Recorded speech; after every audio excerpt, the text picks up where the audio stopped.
জয় যিশু। প্রথম পাঠ, শিষ্যচরিত হতে আজকের বাণী পাঠ, 5 অধ্যায় 34 থেকে 42 পদ। যিশুর নামের জন্যে লাঞ্ছনা ভোগের যোগ্য বিবেচিত হয়েছেন বলে প্রেরিত দূতেরা আনন্দ করেন। মহাসভার সদস্যরা যে প্রেরিত দূতদের মেরে ফেলবেন বলে স্থির করছেন, এই কথা বুঝতে পেরে গামালিয়েল নামে মহাসভার একজন ফরিসি সদস্য সেই সময় উঠে দাঁড়ালেন। তিনি ছিলেন একজন বিধানাচার্য, সকলেই তাকে সম্মান করত। তিনি প্রেরিত দূতদের কিছুক্ষণের জন্যে বাইরে নিয়ে যেতে নির্দেশ দিলেন। তারপর তিনি সদস্যদের বললেন, শুনো ইসরায়েলের মানুষেরা, তোমরা ভালো করে ভেবে দেখো, ওই লোকদের নিয়ে তোমরা কি করতে যাচ্ছ। এই তো কিছুদিন আগে থেওদাস নামে একটি লোক হঠাৎ এসে নিজেকে বিশেষ একজন বলে জাহির করেছিল এবং 104 লোক তার সঙ্গে যোগও দিয়েছিল। শেষে কিন্তু সে নিহত হলো আর তার সমস্ত অনুগামী চারদিকে ছড়িয়ে পড়ল। তখন তার দলের আর কিছুই রইল না। তারপর লোক গণনার সময়ে হঠাৎ দেখা দিল গালিলিয়ার সেই যোদা। সে বহু লোককেই নিজের দলে টেনে নিল, কিন্তু সেও শেষে নিহত হল আর তার সমস্ত অনুগামীও ছত্রভঙ্গ হয়ে পড়ল। তাই এখন আমার পরামর্শ এই যে, তোমরা ওই লোকদের থেকে দূরে দূরেই থাকো। ওদের তোমরা বরং ছেড়েই দাও।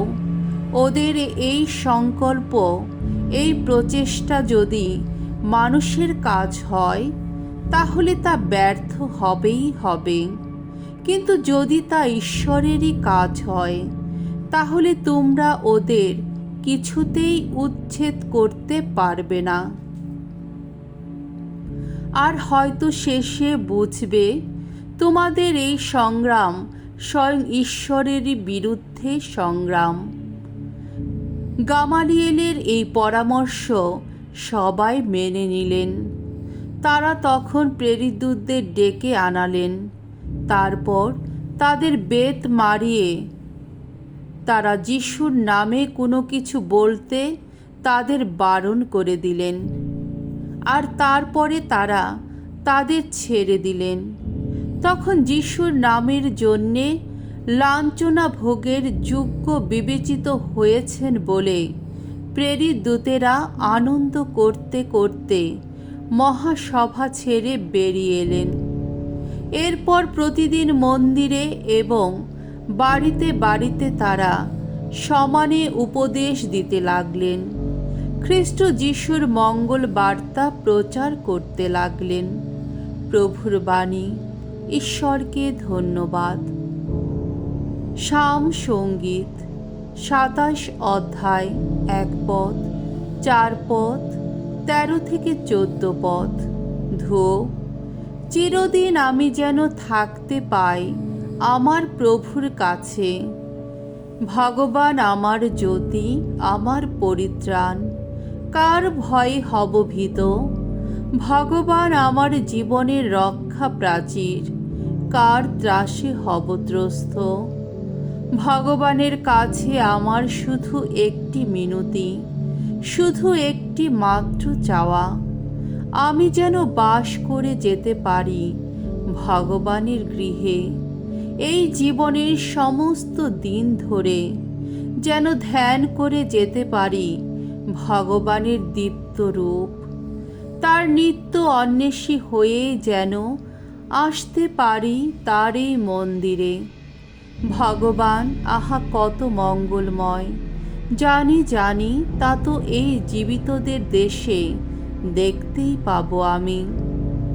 ভগবানেরই পথ চেয়ে থাকো, সাহস রাখো, শক্তি ধরো মনে, হ্যাঁ ভগবানেরই পথ চেয়ে থাকো। বাণী বন্দনা। জয় মৃত্যুঞ্জয়, জয় তোমারই জয়। মানুষ কেবল রুটি খেয়েই পারে না কো বাঁচতে, প্রভুর উক্তি পাথেয় করে পারে বেঁচে থাকতে। জয় মৃত্যুঞ্জয়, জয় তোমারই জয়। মঙ্গল সমাচার।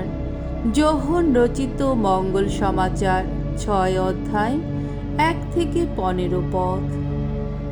লোকেরা যতটা খেতে চাইল, যিশু ততটাই দিলেন। এবার যিশু গালিলিয়া সাগরের অর্থাৎ টাইবেরিয়াস সাগরের ওপারে পাড়ি দিলেন। রোগীদের সুস্থ করে তুলে তিনি যে সমস্ত অলৌকিক নিদর্শন কর্ম সম্পন্ন করছিলেন, তা দেখে বহু লোক তখন তাকে অনুসরণ করে আসছিল। যিশু কাছের পাহাড়টিতে গিয়ে উঠলেন। সেখানে তার শিষ্যদের সঙ্গে তিনি এক জায়গায় বসলেন। তখন ইহুদিদের মহাপর্ব, সেই নিস্তার পর্বের সময় প্রায় এসে গেছে। চোখ তুলে তাকিয়ে যখন যিশু দেখতে পেলেন বহু লোক তার দিকে এগিয়ে আসছে, তখন তিনি ফিলিপকে বললেন, ওই সমস্ত লোকদের খেতে দেবার জন্যে আমরা কোথা থেকে রুটি কিনে আনি বলো তো। তিনি ফিলিপকে যাচাই করবার জন্যেই এই কথা বললেন, কারণ তিনি এখন কি করবেন তার নিজে ভালোভাবেই জানতেন। ফিলিপ উত্তর দিলেন, প্রত্যেকের হাতে মাত্র 1 টুকরো রুটি দিতে গেলেও 200 রূপোর টাকাতেও কুলোবে না।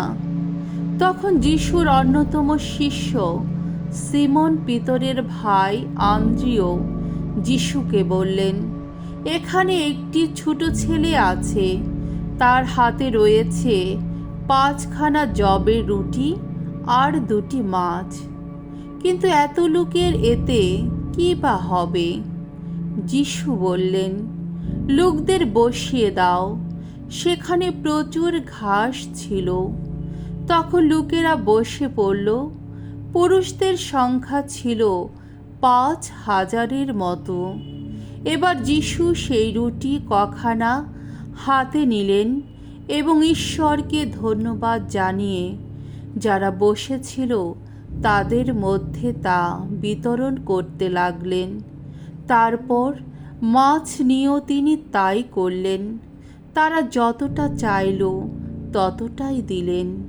সকলে পেট ভরে খাওয়ার পর তিনি শিষ্যদের বললেন, এখন পড়ে থাকা টুকরোগুলো এক জায়গায় জড়ো করো, কিছু যেন নষ্ট না হয়।